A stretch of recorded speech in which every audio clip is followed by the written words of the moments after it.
Ribuan nelayan di Pantura, Tegal, Jawa Tengah, Kamis siang menggelar unjuk rasa menolak pungutan penerima negara bukan pajak yang diterapkan Kementerian Kelautan dan Perikanan. Aksi ini menyasar 3 lokasi, yaitu kantor Pelabuhan Perikanan Pantai Tegal Sari, kantor Pejabatan Pengawasan Sumber Daya Kelautan dan Perikanan Tegal, serta kantor DPRD Kota Tegal. Massa bergerak dari Pelabuhan Jonggor, Tegal Sari menuju Jalan Lingkar Utara Kota Tegal. Akibatnya arus lalu lintas sempat ditutup karena jalan dilalui long march massa. Sesampai di kantor DPRD, sejumlah perwakilan nelayan akhirnya diterima pimpinan DPRD dan Wali Kota Tegal. Pada pertemuan tersebut, pimpinan DPRD dan Wali Kota Tegal menandatangani surat tuntutan nelayan yang akan dikirim kepada Kementerian Kelautan dan Perikanan serta Kepala Staf Presiden.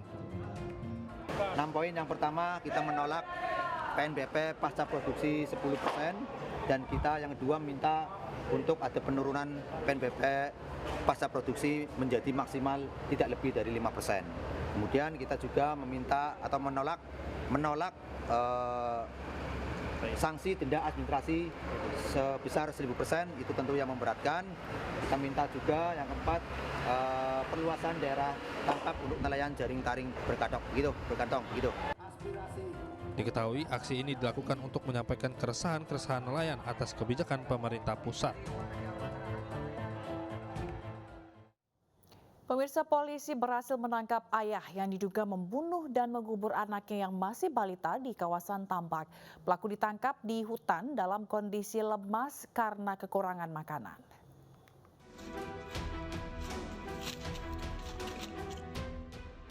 Satreskrim Polres Pangandaran menangkap ayah yang tega membunuh anaknya yang masih balita di hutan milik perhutani di kawasan Pasir Muncang. Saat ditangkap, pelaku dalam kondisi lemas karena selama pelariannya tidak makan. Pengejaran terhadap pelaku dilakukan Satreskrim Polres Pangandaran sejak hari Senin. Karena kondisinya yang lemah, untuk sementara pelaku dibawa ke rumah sakit untuk mendapatkan perawatan. Pelaku dijerat Undang-Undang tentang Perlindungan Anak dengan ancaman hukuman maksimal 15 tahun penjara. Mental atau keadaan jiwa si tersangka atau pelaku ini, kami akan melakukan dulu tes kejiwaan kali psikologi kejiwaan, karena yang menentukan dia mengalami gangguan kejiwaan kan bukan dari kepolisian tapi dari ahlinya langsung gitu. Sebelumnya, warga Pangandaran digegerkan dengan kasus pembunuhan seorang balita berusia 8 bulan yang diduga dibunuh ayah kandungnya. Kasus ini terungkap ketika ibu korban bercerita kepada salah seorang tetangganya.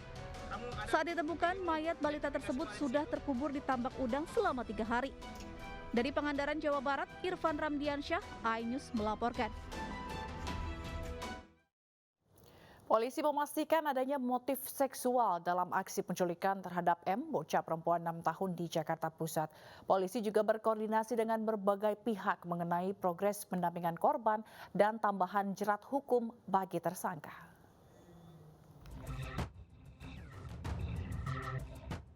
Penyidik Polres Metro Jakarta Pusat memastikan adanya motif eksploitasi seksual dalam kasus penculikan MA, bocah perempuan berusia 6 tahun di Gunung Sahari, Jakarta Pusat. Dari hasil penyidikan, tersangka Iwan Usmarno alias Herman alias Yudi alias Jaki ini sengaja membawa korban agar bisa terus hidup bersama. Polisi juga masih menunggu hasil visum dari Rumah Sakit Polri Kramat Jati, tempat saat ini korban menjalani pemulihan fisik dan mental. Bahwa motifnya memang ada motif seksual juga, ya, ada motif seksual selain ingin menjadikan ataupun membawa korban untuk bersama-sama. Selain itu juga ada terbesit dalam pemeriksaan itu motif seksual. Untuk menentukan jerat pasal bagi tersangka penculikan MA serta progres pendampingan korban, penyidik Polres Metro Jakarta Pusat berkoordinasi dengan berbagai pihak seperti Kementerian PPA, Kementerian Sosial, Lembaga Perlindungan Anak Indonesia, dan KPAI. Melindungi anak bukan hanya tanggung jawab pemerintah, bukan hanya tanggung jawab polisi dan sebagainya, juga tanggung jawab kita semua, masyarakat luas. Maka salah satu gagasan yang sudah kami lontarkan dari LPAI sejak tahun 2011 waktu itu adalah membentuk seksi perlindungan anak tingkat rukun tetangga. Aksi penculikan MA terjadi pada 7 Desember 2022 lalu, di mana tersangka beralasan kepada orang tua korban ingin membelikan ayam goreng di seberang jalan. Tersangka membawa kabur korban menggunakan bajai yang disewanya dari Jalan Gunung Sahari 7A menuju stasiun Beos Kota. Tidak mengunggah foto anak di media sosial menjadi salah satu langkah antisipasi bagi para orang tua untuk menghindari kasus penculikan anak.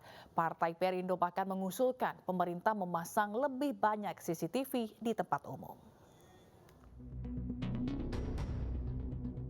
Kasus penculikan anak yang sedang marak harus menjadi perhatian bagi setiap orang tua. Berbagai langkah dapat dilakukan agar terhindar menjadi korban. Wakil Ketua Umum DPP Kartini Perindo, Rati Gunaifi Purnamasari, dalam podcast Aksi Nyata mengungkap sejumlah langkah antisipasinya. Di antaranya adalah tidak mengunggah foto anak di media sosial, serta mengajarkan anak untuk waspada dan tidak menerima ajakan orang asing. Mungkin juga baiknya banyak CCTV, kalau saya bilang ya, kepada pemerintah tuh banyak pemasangan CCTV di tempat-tempat umum, terus kayak di tempat mainan anak tuh, di time zone atau apa sih sekarang tuh namanya, banyak ada juga ekstra CCTV, terus juga yang penjaga-penjaganya itu guard-guardnya juga lebih banyak, dan pastikan mereka benar-benar di training sebagaimana mestinya. Partai Perindo juga mengajak generasi muda untuk lebih peduli dengan lingkungan, untuk mengantisipasi terjadinya tindak kriminal seperti penculikan anak. Tim Liputan iNews melaporkan. Tersangka kasus suap dan gratifikasi yang juga Gubernur Papua Lukas NMB telah diperiksa penyidik KPK. NMB langsung dibawa ke rutan Pomdam Jaya Guntur, Jakarta Pusat. Menggunakan kursi roda, Lukas NMB keluar gedung KPK. Tersangka kasus suap dan gratifikasi Lukas NMB telah diperiksa penyidik KPK selama 5 jam sejak kedatangannya pukul 17 sore tadi terkait keterlibatan dirinya dalam dugaan suap dan gratifikasi senilai 11 miliar rupiah. Malam ini NMB langsung dibawa ke rutan Pomdam Jaya Guntur, Jakarta Pusat. Pencabutan pembantaran ya. Dasarnya karena ada surat keterangan pulang dari dokter di RSPAD, itu satu. Kemudian agak lama tadi karena memang diselingi beberapa. Pasca penahanan Lukas NMB, Kementerian Dalam Negeri menunjuk Sekretaris Daerah Provinsi Papua Muhammad Ridwan Rumasukun sebagai pelaksana harian Gubernur Papua. Muhammad Ridwan ditunjuk langsung oleh Mendagri Tito Karnavian untuk mengisi kekosongan kepemimpinan Pemprov Papua setelah KPK menangkap Lukas NMB. Selama menjabat sebagai pelaksana harian gubernur, Muhammad Ridwan bertugas melaksanakan tugas keseharian gubernur. Namun kewenangan PLH tidak berkaitan dengan pengambilan kebijakan yang bersifat strategis dalam aspek keuangan, kelembagaan, personel, serta aspek perizinan. Masih menunggu status hukum dan tindakan hukum yang akan dijalani oleh Pak Gubernur. Dan kami baru mendapat kepastian bahwa tadi Pak Gubernur Lukas NMB yang ditahan. Jadi karena kita sudah tahu statusnya tersangka dan dia ditahan, maka kita sampaikan pemberitahuan kepada Pemda. Kelompok kriminal bersenjata semakin brutal dan melakukan aksi teror penembakan bahkan membakar fasilitas pemerintah. Kapolda Papua membenarkan aksi KKB sudah terjadi sejak akhir Desember 2022.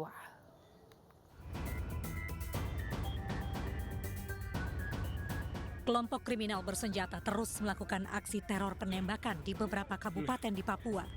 Pada Desember 2022 dan awal 2023, KKB menembak dan membakar fasilitas pemerintah seperti gedung sekolah dan kantor Disduk Capil, Pegunungan Bintang. Kapolda Papua Irjen Pol Matius Fakiri mengatakan pihaknya telah mengambil langkah-langkah untuk penanganan secara serius. Tentunya dari pihak kepolisian daerah Papua kita telah mengambil langkah-langkah untuk bagaimana penanganan secara serius. Tentunya kita akan mengambil langkah penegakan hukum dengan tegas dan terukur.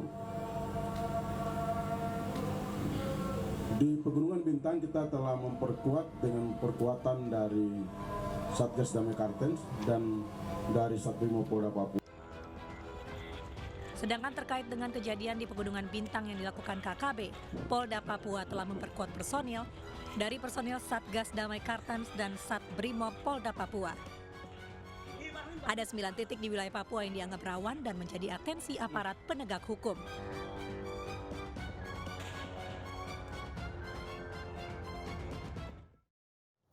Kembali ke informasi dari Ibu Kota pemirsa, Menparekraf yang juga Wakil Ketua Dewan Pertimbangan Partai Gerindra, Sandiaga Salahuddin Uno, sudah bertemu dengan Ketua Umum Partai Gerindra, Prabowo Subianto. Dalam pertemuan, Sandi menjelaskan mengenai kabar kepindahannya ke Partai Persatuan Pembangunan.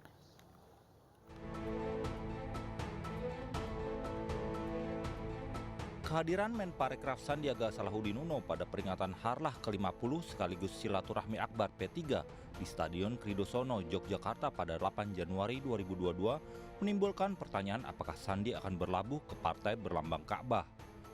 Sebagaimana diberitakan, Sandi memang berniat untuk maju pada Pilpres 2024 dan membutuhkan kendaraan politik untuk memenuhi hasratnya. Terkait kabar Sandi yang juga Wakil Ketua Dewan Pertimbangan Partai Gerindra hijrah ke P3 menimbulkan pertanyaan di kalangan elit Partai Gerindra. Sandi sendiri dikabarkan sudah bertemu dengan Ketua Umum Partai Gerindra Prabowo Subianto. Selain menyerahkan buku perjalanan kampanye pada Pilpres 2019, Sandi dikabarkan juga menjelaskan kabar kepindahannya ke P3. Sementara itu, relawan teman Sandi terus bergerilya untuk menjaring simpati masyarakat. Mereka menggelar acara senam sehat dan bakti sosial di Cimahi, Jawa Barat. Selain di Cimahi, teman Sandi juga menggelar acara serupa di Bukit Tinggi, Sumatera Barat.